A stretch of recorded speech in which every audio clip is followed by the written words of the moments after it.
que a cidade educadora, ela pode ser uma cidade também inclusiva na área de educação. A gente precisa entender como nós gestores conseguimos reconhecer as desigualdades históricas, sociais, raciais, territoriais e econômicas para poder trabalhar dentro da nossa escola com uma ideia de uma escola inclusiva.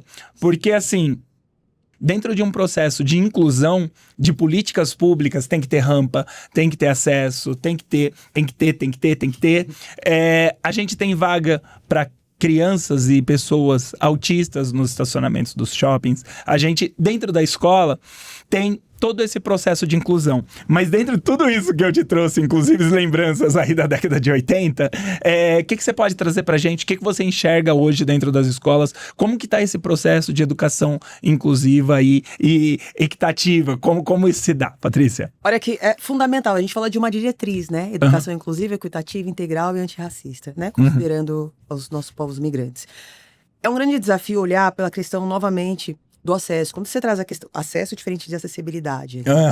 Porque quando você traz essa questão, né, da cultura familiar em relação à nomenclatura, primeiro a gente fala da formação e valorização desses profissionais. Eu sempre vou tocar nessa tecla. Sim. Né? Porque são termos que a gente utiliza, mas de 10 anos para cá, a gente discute a permanência e a integração com essas diferenças, com foco na inclusão. Até então nós tínhamos escolas ditas especializadas para receber essas crianças e a gente não tinha um contato, Fernando. Correto. Por isso essa questão da discriminação que é muito forte. Agora, quando a gente volta para a reflexão da cidade educadora, a gente precisa falar de uma cidade acessível. E aí isso tem a ver também com a discussão de muitos jovens. Como é que a gente dialoga de maneira equitativa, né? A gente dá as oportunidades, mas será que de fato a aprendizagem é considerada de maneira individual e parte para a troca coletiva? Então, a educação inclusiva, com todo respeito aos nossos especialistas em educação inclusiva, ela está engatinhando no quesito efetivação. Por quê? A gente está aprendendo como lidar. Quando você traz a questão do TEA, identidade e diferenças, quando você traz a questão da própria acessibilidade nas escolas, a gente está caminhando, mas nós temos espaços desafiadores, principalmente quando a gente volta para a pauta de educação infantil. E no contexto das escolas no qual eu atuo em relação às formações continuadas, as escolas não estão adaptadas no quesito direito e equidade. Agora, nós estamos com um avanço significativo no quesito discussão da efetivação de políticas públicas, mas a gente precisa adentrar na prática. Tá. Enfim, te ouvindo, então, como a formação do docente e a infraestrutura escolar poderiam impactar melhor nesse processo?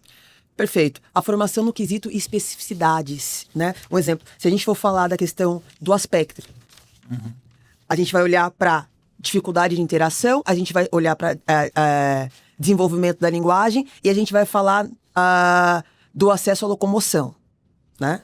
Começando aí na primeira infância. A gente tem bebê que tem sinal de atenção que está em investigação, ok?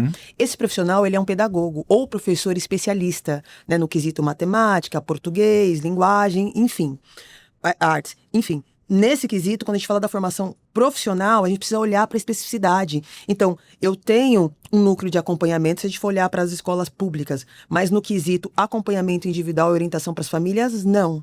E a gente tem dado, a gente pode acompanhar em relação a esse processo. Então a gente atua com as crianças, mas não com as famílias. Não com as famílias. E isso é um ponto nevrálgico, sensível. Isso, porque eu preciso conhecer a especificidade dessa criança. Como é que essa família trata essa criança e como é que, pensando na equidade, e como é que essa criança ou esse jovem adolescente adentra da escola. Primeiro, pelo conhecimento territorial da escola, quando a gente fala de estrutura, que muitas não estão adaptadas e a gente pode fazer o acompanhamento e ir em loco.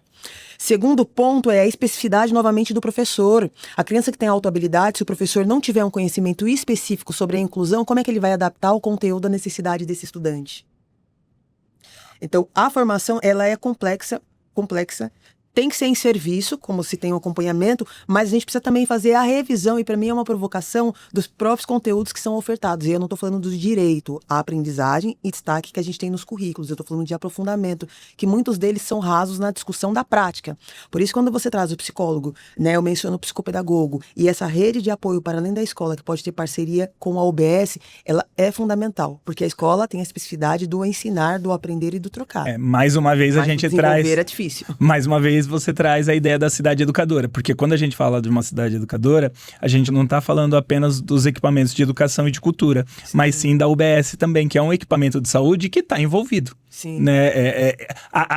Toda a rede pública, toda a rede de política pública, ela precisa estar envolvida nesse processo educacional, né? Isso vai ficando cada vez mais claro e mais formatado, Sim. né?